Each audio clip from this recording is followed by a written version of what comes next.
Now we turn to life issues across the Atlantic.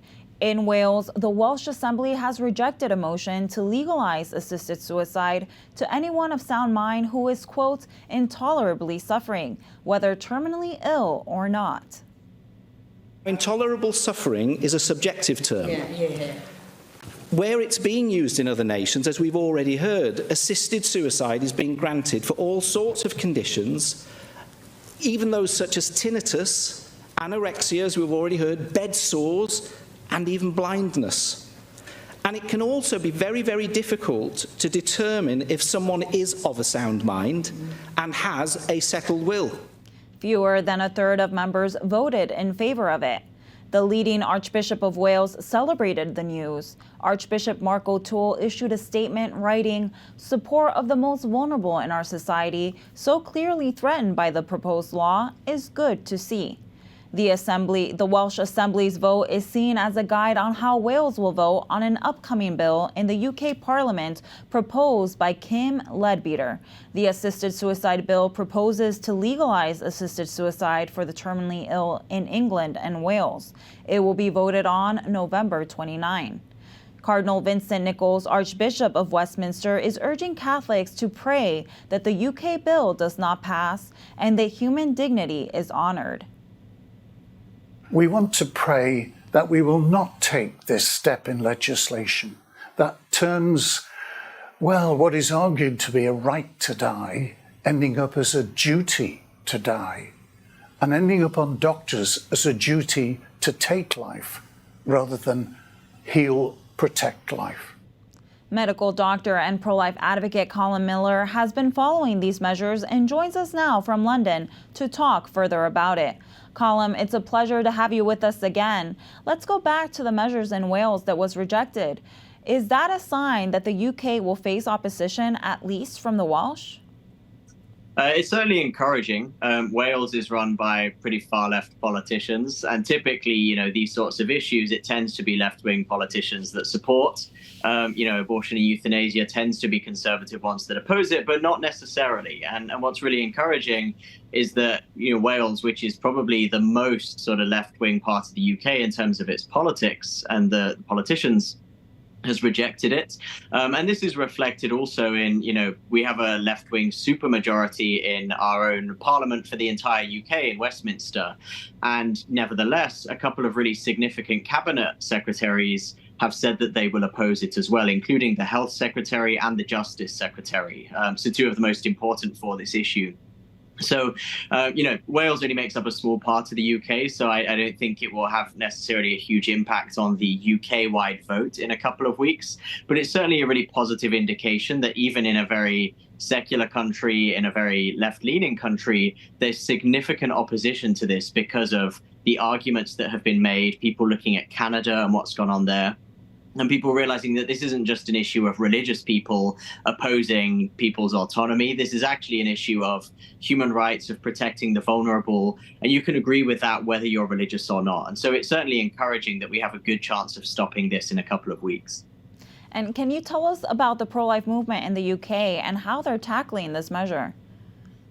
It's been really impressive, the way that people have mobilized. So as you probably know, the UK's had a lot of defeats on pro-life issues over the last few decades. But we've been able to hold off euthanasia, even when many other countries have legalized it. And that's not because there haven't been attempts. There have been many attempts, and every single time we've defeated it.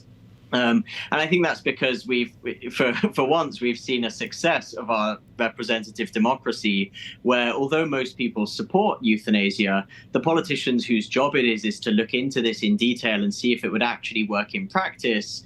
They've looked into it, and time again, they've concluded that it hasn't. And so the pro-life movement's been key to that. They've been really strong, both in terms of raising public awareness, getting pieces in the media, on newspapers, on TV, getting people to write to their members of parliament, which has been really crucial in getting members of parliament to commit to opposing it, but also building a broad coalition with medics, with leading palliative care doctors, with people on the right, people on the left. And really what we've seen is a huge coalition across political divides, across religious divides, and across many different sectors of society, where everyone has been understanding how harmful this is, how dangerous this is, And the pro-life movement, of course, has been crucial to building those coalitions over the last few years. Some polls indicated there is strong support of some form of legal assisted suicide in the UK. How do we combat the narrative of so-called mercy killings? Yeah, I mean, the polling shows that people do generally support this, maybe not as much as polls might initially indicate. And one of the reasons is that they use euphemisms like assisted dying. We already have assisted dying in the UK. It's called palliative care, where we look after people who are coming towards the end of their lives. And what they're actually trying to do is assisted suicide or euthanasia. Of course, this terminology has confused people. There was one survey that showed a significant number of people didn't actually know what assisted dying meant, and they thought it just meant something like palliative care. And so the polls are a little bit misleading at times, but it is true that most people do support it, and therefore we need to convince them that this is a bad idea. I think part of the way we do that is by showing that, yes, there are some people for whom life does really feel intolerable and who feel like they can't continue.